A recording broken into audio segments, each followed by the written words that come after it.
الحمد لله رب العالمين، خلقنا فسوانا وعلى موائد بره وكرمه ربانا. يا رب يا من أمنت يونس في بطن الحوت ونجيت موسى في التابوت وأنطقت عيسى وهو مولود وحفظت الحبيب محمد بنسيج العنكبوت، نسألك يا ربنا أن تلهمنا قبل الموت توبة وعند الموت شهادة وبعد الموت جنة ونعيما ورضوانا كريما.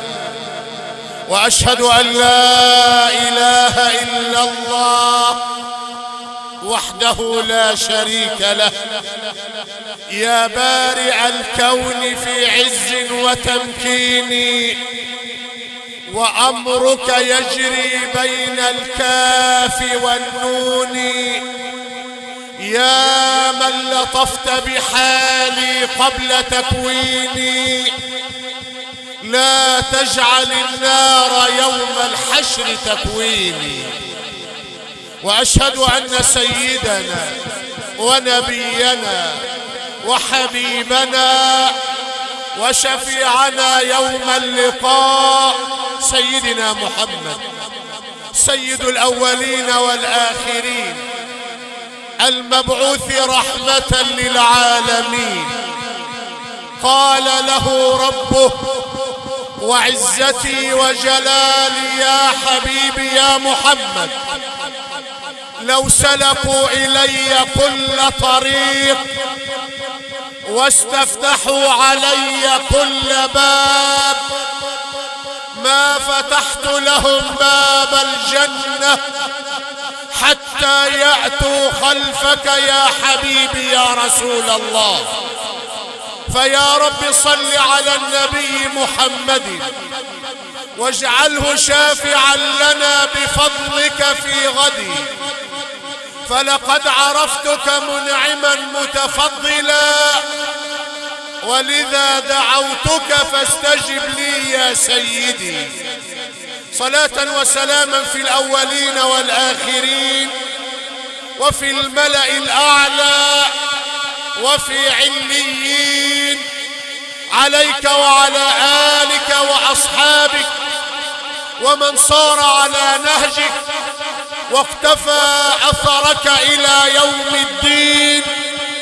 ثم أما بعد، فيا من توحدون الله، كان من دعاء النبي صلى الله عليه وسلم: اللهم يا مقلب القلوب ثبت قلبي على دينك يا رب العالمين. سيدك النبي اللي ربنا غفر لحضرته ما تقدم من ذنبه وما تأخر، يقول: اللهم يا مقلب القلوب ثبت قلبي على دينك يا رب العالمين.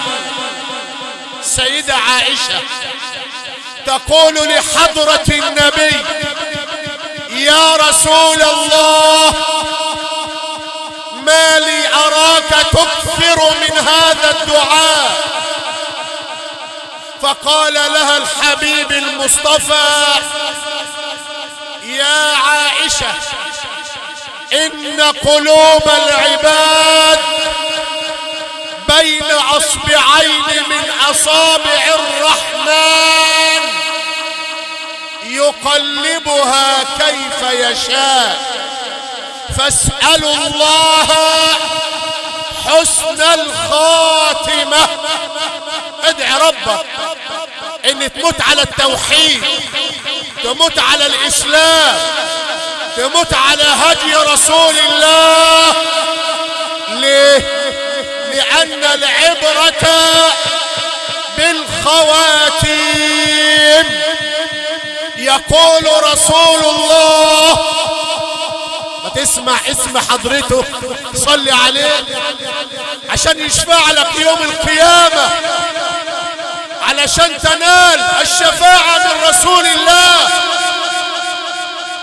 لأن من أراد أن يغفر الله ذنبه وأن يزيل همه وأن يفرج كربه وأن يقضي عنه دينه فليكثر من الصلاة والسلام على الحبيب المصطفى. فقال لها النبي: إن قلوب العباد بين أصبعين من أصابع الرحمن يقلبها كيف يشاء، فاسألوا الله حسن الخاتمة. ليه النبي بيعلمنا كده؟ قال لي أن من عاش على شيء مات عليه، ومن مات على شيء بعث عليه. يعني اللي يموت وهو بحج هيبعث ملبي، اللي يموت وهو ساجد هيبعث على هيئته، واللي هيموت على طاعة هكذا، واللي يموت على معصية يبعث على ما مات عليه. ازرع عشان تحصل. راجل كان يقرأ كل يوم حزبا من القرآن، واحنا ساعة رمضان ما انتهى اغلقت المصاحف وقل فيها القارئ. رجل بيقرأ كل يوم حزب من القرآن، وفي يوم وهو يقرأ قول الله عز وجل في سورة ياسين: إني إذا لفي ضلال مبين، وخرجت الروح إلى الله. جماعة اللي قاعدين زعلانين، ازاي الراجل بيقرأ قرآن كل يوم وربنا يختم له على هذه الآية: إني إذا لفي ضلال مبين. وفي الليلة التي دفن فيها يراه أحد أصحابه، شافوا في هيئة حلوة ومنظر طيب، بقول له: احنا قلقنا عليك، طمنا ايه اللي حصل؟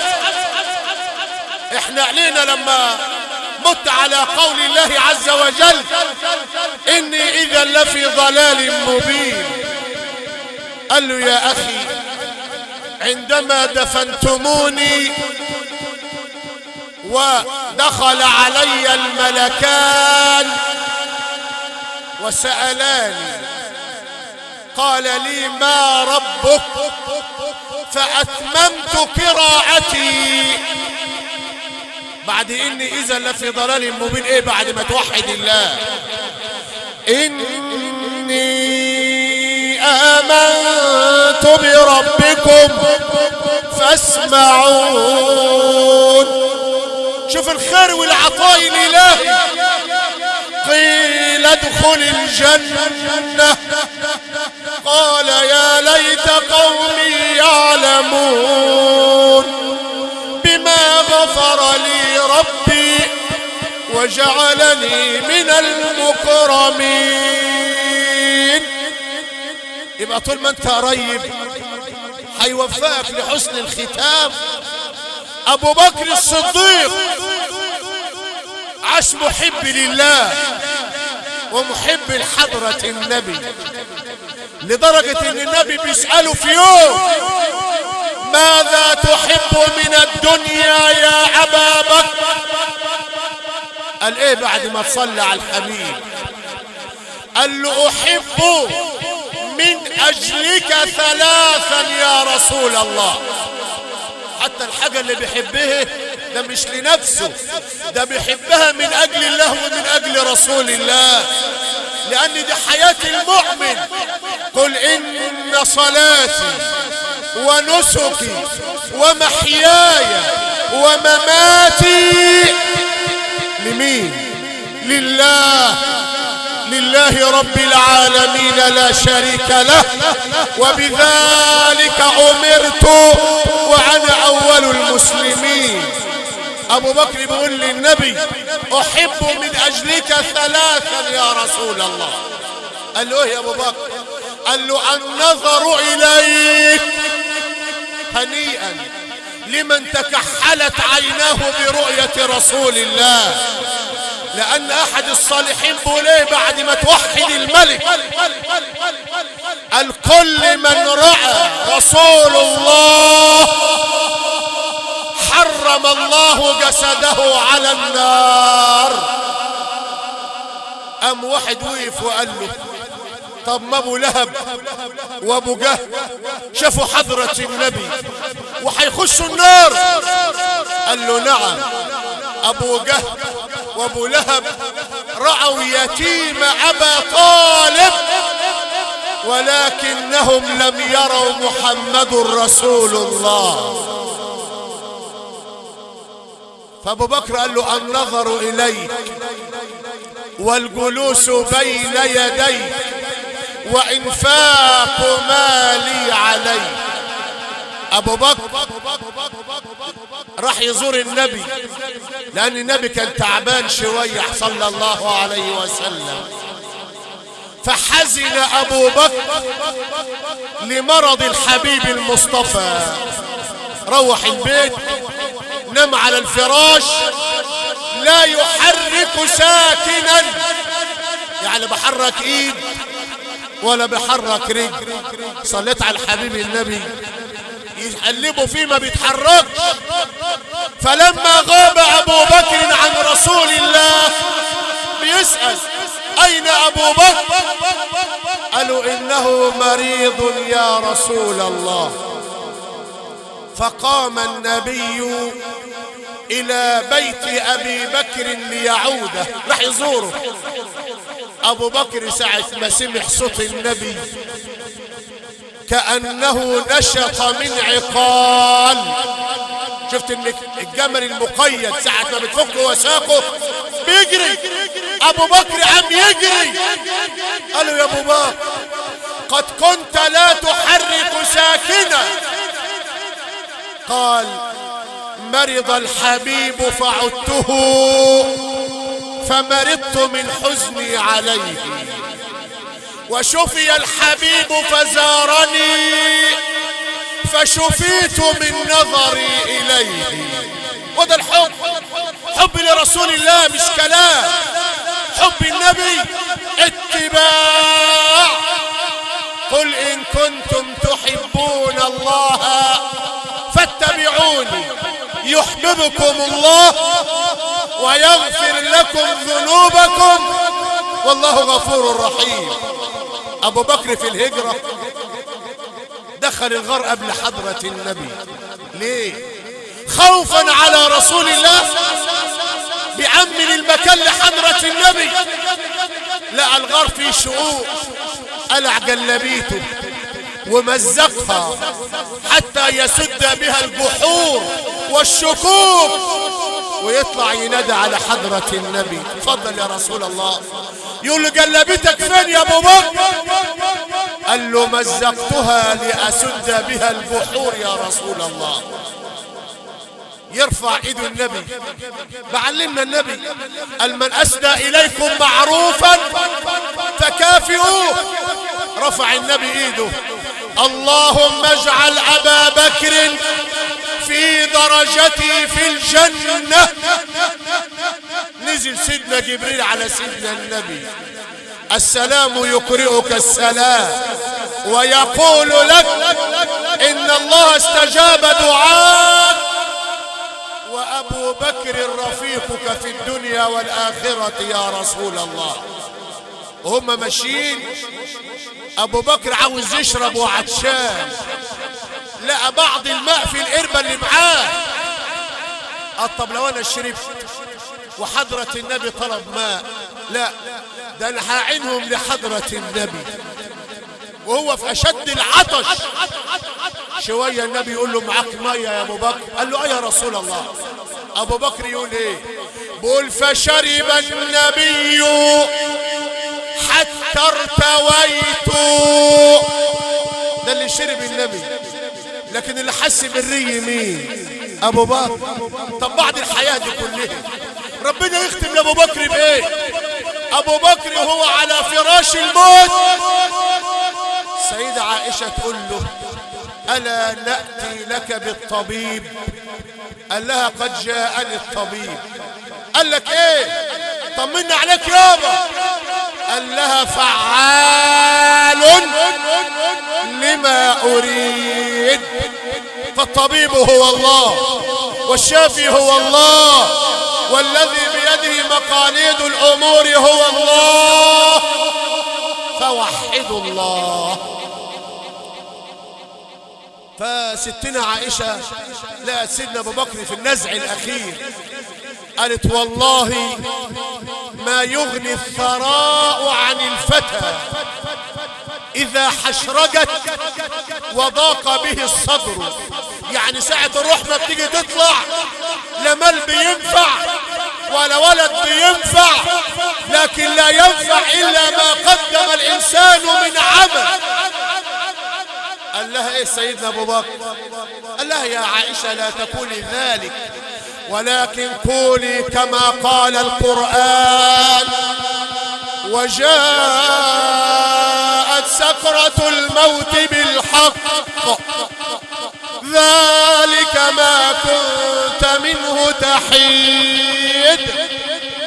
ده اللي كنت بتهرب منه، هتروح فين تاني؟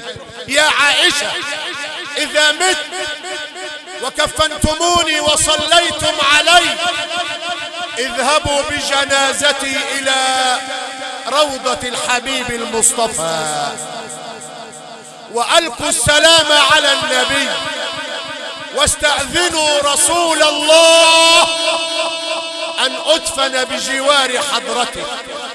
فقالت يا رسول الله كيف نستأذن النبي والنبي قد فارق الدنيا؟ قال لهم افعلوا ما أمرتكم به. وخرجت الروح إلى الله. فلما غسلوه رضي الله عنه وكفنا وصلى عليه أمير المؤمنين عمر، أخذوا الجنازة إلى قبر الحبيب المصطفى صلى الله عليه وسلم وألقوا السلام على رسول الله وقالوا يا رسول الله إن صاحبك أبا بكر يستأذنك في أن يدفن بجوار حضرتك. سيدنا جابر بن عبد الله بيقول ايه بعد ما توحد الله؟ والذي بعث محمدا بالحق وجدنا أن اللحد ينشق بجوار رسول الله، وكأن هذا إذن من الله وإذن من رسول الله أن يدفن الحبيب بجوار حبيبه. ده ربك اللي قال ثاني اثنين إذ هما في الغار إذ يقول لصاحبه لا تحزن إن الله معنا. عمر كان بيدعي ربنا اللهم إني أسألك أن أموت شهيدا وأدفن في بلد الحبيب. قالوا يا عمر انت بتطلعش مع الجيش تحارب والمدينة ليس فيها قتال. الكلمة حلوة قوي، قال لو أرادها الله لكانت. ولما يبقى لك تاريخ مشرف بالأعمال ربنا يختم لك. فيختم لعمر ويطعنه أبو لؤلؤة المجوسي وهو يصلي بالمسلمين صلاة الفجر في مسجد رسول الله. يبقى كل واحد فينا يدعي ربه إن ربنا يرزقه حسن الختام، وإن ربنا يمن علينا أن نموت على الإسلام وأن نموت على التوحيد. وفي الختام نتوجه إلى الله العلي القدير في عليائه أن يجعل جمعنا هذا جمعا مرحوما، وأن يجعل تفرقنا من بعده تفرقا معصوما، وألا يجعل فينا ولا منا ولا بيننا شقيا ولا محروما. كما نسألك يا ربنا أن تتغمد الفقيدة الراحلة بوسع رحمتك. اللهم اغفر لها وارحمها وعافها واعف عنها. اللهم أكرم نزلها ووسع مدخلها وجاف الأرض عن جنبيها. اللهم اجعل قبرها روضة من رياض الجنة ولا تجعله حفرة من حفر النار. اللهم إنها فقيرة إلى رحمتك فارحمها، وأنت الغني عن عذابها فلا تعذبها. أبدلها دارا خيرا من دارها، وأهلا خيرا من أهلها، وعشيرة خيرا من عشيرتها. اللهم يمن لها الكتاب ويسر لها الحساب، واغفر لها يا بر يا تواب. اغفر لحينا وميتنا وشاهدنا وغائبنا وذكرنا وأنثانا، واغفر لأمة سيدنا محمد أجمعين. وآخر دعوانا أن الحمد لله رب العالمين، وصلى الله وسلم وبارك على سيدنا محمد.